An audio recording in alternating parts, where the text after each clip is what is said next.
Welcome to S four media. Big Boss Sunday Funday day 14ని episode అయితే release చేశారు. ఈ ఎపిసోడ్ చూశాక మీకేమనిపించిందో అయితే కామెంట్ చేయండి.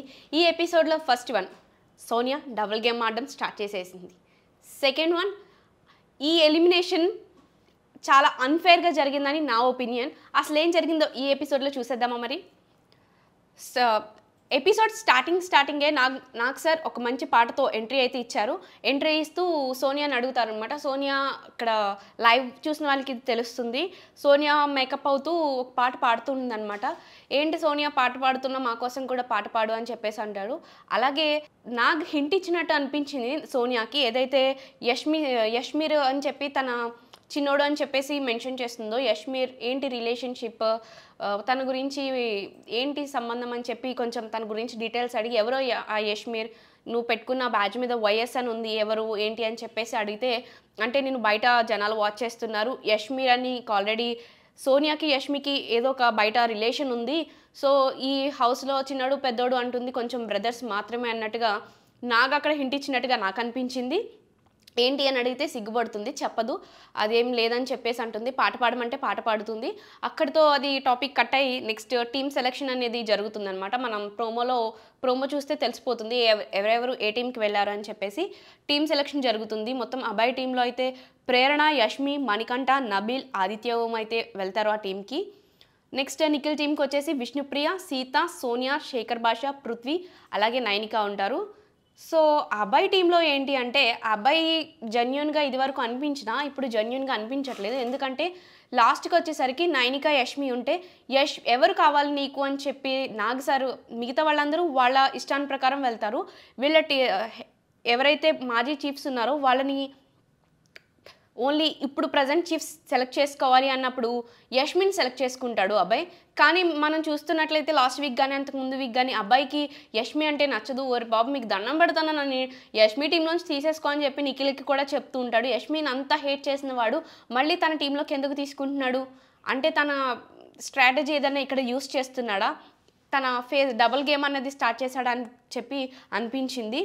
అలాగే సోనియా, విష్ణు ఒకచోటే ఉన్నారు, జాగ్రత్త నిఖిల్ అని చెప్పేసి నాగ్ సార్ కూడా చెప్పారు. ఇక్కడ సోనియా కూడా డబుల్ గేమ్ అనేది స్టార్ట్ చేసింది.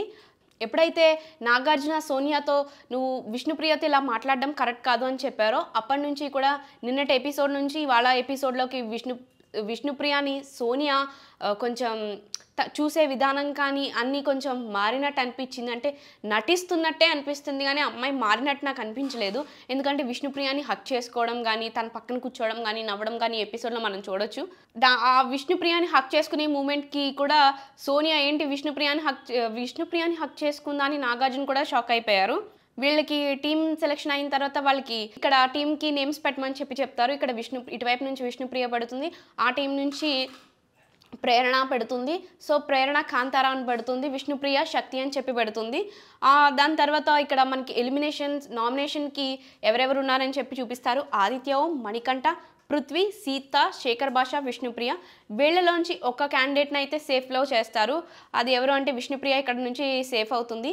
అలాగే నెక్స్ట్ చిత్రం విచిత్రం అనే టాస్క్ అయితే పెడతారు బిగ్ బాస్.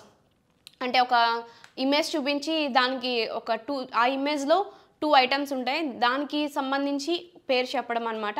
అంటే ఒక యాపిల్ ఉంటుంది, అలాగే మిర్చి ఉంటుంది, 2 రెడ్ కలర్లో ఉంటాయి. ఏంటి అంటే శేఖర్ భాష వచ్చి అక్కడ కూడా యాపిల్ మెరుపుల్ అని చెప్తాడు, కానీ అది పండు ఎర్రమిర్చి అవుతుంది. సో అలాగా కొన్ని టాస్క్లు అయితే ఇస్తారు. టాస్క్ల మధ్య డాన్స్లు అయితే ఉంటాయి, కొంచెం ఫన్నీగా బాగానే జరుగుతుంది. ఈ మొత్తం ఎపిసోడ్లో విష్ణుప్రియ అని నాగార్జున విష్ణుప్రియని హైలైట్ చేస్తూ మాట్లాడతారు. ఇక్కడ మాట్లాడుతున్నప్పుడు చాలా ఇన్నోసెంట్గా బిహేవ్ చేస్తూ ఉంటుంది, చైల్డిష్ క్యారెక్టర్ లాగా విష్ణుప్రియ. సో ఇద్దరికి ఈక్వల్ పాయింట్స్ వస్తాయి చిత్రం విచిత్రం టాస్క్లో. సో నాగార్జున ఏంటి అంటే, ఎవరైనా మీ హార్ట్ బ్రేక్ మూమెంట్ చెప్తే వాళ్ళకి నేను పాయింట్ ఇస్తాను అంటే వెంటనే సీత లేచి తన హార్ట్ బ్రేక్ మూమెంట్ చెప్తుంది. ఇలా 5 years రిలేషన్షిప్లో ఉన్నాను, నేను ఇంట్లో కూడా మా మ్యారేజ్కి అడిగితే నాకు తెలిసింది ఏంటి అంటే తన 1 year నుంచి నన్ను చీట్ చేస్తున్నాడు అని చెప్పి. సో నేను దానికి చాలా బాధపడ్డాను అంటే, మరి దాని నుంచి ఎలా ఓవర్కమ్ అయ్యావు అని చెప్పేసి నాగార్జున అడుగుతాడు. దానికి సీత చెప్తుంది, నేను ఒక సైకియాట్రిస్ట్ని కలిశాను, ఎవరికన్నా మనం మాట్లాడితేనే, నువ్వు అడిగితేనే వాళ్ళు నీకు ఓపెన్‌గా ఉంటారు, నీకు సపోర్ట్ చేస్తారు అని చెప్పారు. సో, నేను నా ఫ్రెండ్స్ నాకు సపోర్ట్ చేశారు. చాలా సపోర్ట్ చేశారు. దాని నుంచి నేను బయటపడ్డాను. ఇప్పుడు అదంతా ఆలోచించుకుంటే నాకు కొంచెం బయటపడి మంచి పని అయిందనిపిస్తుంది అనంటే, దానికి నాగార్జున కూడా కొన్ని మాటలంటారు. ఇవి ఇక్కడ ఉద్దేశించినవే కాదు, తన పర్సనల్ లైఫ్‌లో కూడా ఉద్దేశించి అన్నారేమో అని చెప్పేసి నాగార్జున నాకనిపించింది. సో, వాళ్ళకి ఇక్కడికి ఈ టాస్క్ గెలిచినందుకు గిఫ్ట్ హ్యాంపర్ కావాలా, మనీ కావాలా సెలెక్ట్ చేసుకోమంటారు. మనీ వర్త్ వచ్చి 15,000. గిఫ్ట్ హ్యాంపర్ కావాలా, మనీ కావాలా అంటే మనీ కావాలి అంటారు. సో, గిఫ్ట్ హ్యాంపర్ వద్దు అంటే రేషన్ కూడా క్యాన్సిల్ అయిపోద్దని చెప్తారు. సో, అందరూ షాక్ అవుతారు ఒక్కసారిగా. కానీ నాగార్జున కొంచెం అక్కడ ఫన్ యాడ్ చేశారనమాట. ఫన్ యాడ్ చేసి గిఫ్ట్ హ్యాంపర్ వద్దు గిఫ్ట్ హ్యాంపర్ అంటే గిఫ్ట్ హ్యాంపర్ మాత్రమే క్యాన్సిల్ అవుతుంది, రేషన్ క్యాన్సిల్ అవ్వదంటారు. సో, ప్రీవియస్ ఉన్న మనీ 5,45,000. ఈ గిఫ్ట్ హ్యాంపర్ ప్లేస్‌లో 15,000 వచ్చాయి కాబట్టి టోటల్ మనీ 5,60,000 మాత్రం అవుతుంది వీళ్ళకి. నిఖిల్ టీం నుంచే 2,45,000 వచ్చింది. నిఖిల్ టీం గ్రేట్ అని మళ్ళీ అక్కడ నిఖిల్ టీంని మెచ్చుకుంటారు.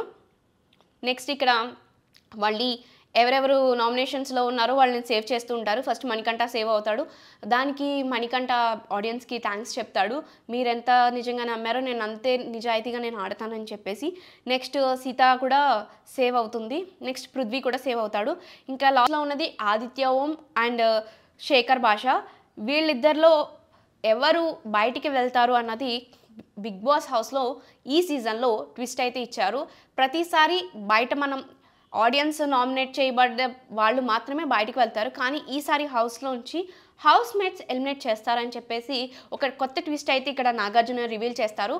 సో, అందరూ కూడా హౌస్ మేట్స్ అందరూ వాళ్ళిద్దరిలో ఎవరు ఉండాలి అనుకుంటున్నారో వాళ్ళకి అక్కడ ఉన్న పూలదండ వేసి రీజన్ చెప్పాలి. ఎందుకు మిగతా వాళ్ళు ఎందుకు వెళ్ళిపోవాలనేది కూడా రీజన్ చెప్పాలి. సో, ఇక్కడ ఏంటి అంటే ఈ నామినేషన్స్ కేవలం శేఖర్ భాషకి కొడుకు పుట్టారు అని చెప్పి మాత్రమే నామినేషన్స్ జరిగాయి.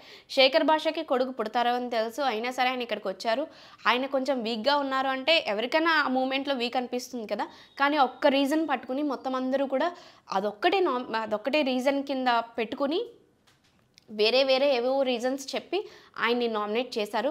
ఒక్క సీత మాత్రమే జెన్యూన్‌గా మీరు ఇక్కడ ఉంటే బాగుంటుంది, ఇంట్లో ఉంటే బాగుంటుంది అని చెప్పి వేస్తుంది. మిగతా వాళ్ళందరూ కూడా ఆదిత్య ఓం చాలా స్పోర్టివ్‌గా ఆడతారు, చాలా బాగుంటుంది, ఈయన ఏ పనులు చేయట్లేదు శేఖర్ భాష అని చెప్పి కంప్లీట్ ఆపోజిట్‌గా చెప్తూ ఉంటారు. సో, ఆబ్వియస్లీ శేఖర్ భాష హౌస్‌లోంచి ఎలిమినేట్ అవుతారు. సో, అక్కడ ఏంటంటే సీత కానీ విష్ణుప్రియ కానీ ఇంకా చాలామంది ఏడుస్తూ ఉంటారన్నమాట, ఎమోషనల్ అయిపోతారు.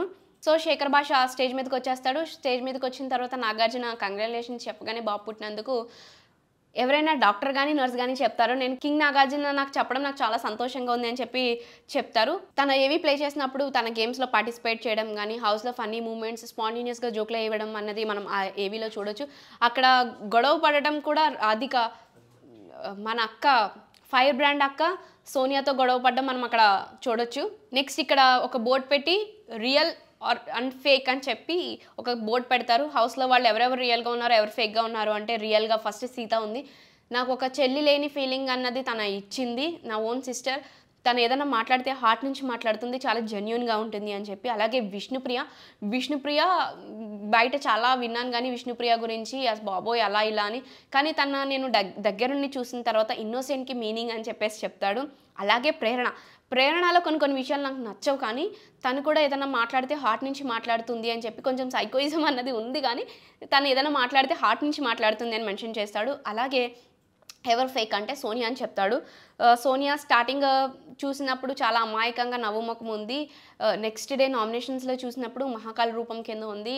తన 2 ఫేసెస్ అని నాగార్జున అడిగితే అవునని చెప్తాడు. నెక్స్ట్ మణికంఠ ఒక ఫేక్ గేమ్ ఆడుతున్నాడు. ఏంటి అంటే మనకి మణికంఠ ఫేస్‌లో కనిపించేది ఒకటి, తన మైండ్‌లో రన్ అయ్యేది ఒకటి. ఎవరైనా నామినేషన్స్‌లో వేయాలి అన్న తన ఎవరితోనూ గొడవ పడాలి అన్న మైండ్‌లో క్యాల్కులేట్ చేసుకుంటూ ఉంటాడు. వీళ్ళతో మనకి ఈ పని ఉంటుంది, వీళ్ళతో ఇలా ఉంటారు, వీళ్ళు అవసరమా, వీళ్ళు పెద్ద క్యాండిడేటా చిన్న క్యాండిడేటా కొంచెం మైండ్‌లో క్యాల్కులేషన్స్ అనేవి మణికంఠకు ఉంటాయి. సో, అవన్నీ దృష్టిలో పెట్టుకుని మణికంఠ నామినేషన్స్ అయితే వేస్తాడని చెప్పి అన్నాడు. అలాగే ఆదిత్య ఓం ఏంటి అంటే ఆదిత్య ఓం నన్ను 3 టైమ్స్ నామినేట్ చేశాడు కానీ నేను ఒక్కసారి తనని నామినేట్ చేశాను. స్పోర్టివ్‌గా తీసుకోడు అని చెప్పేసి చెప్తాడు.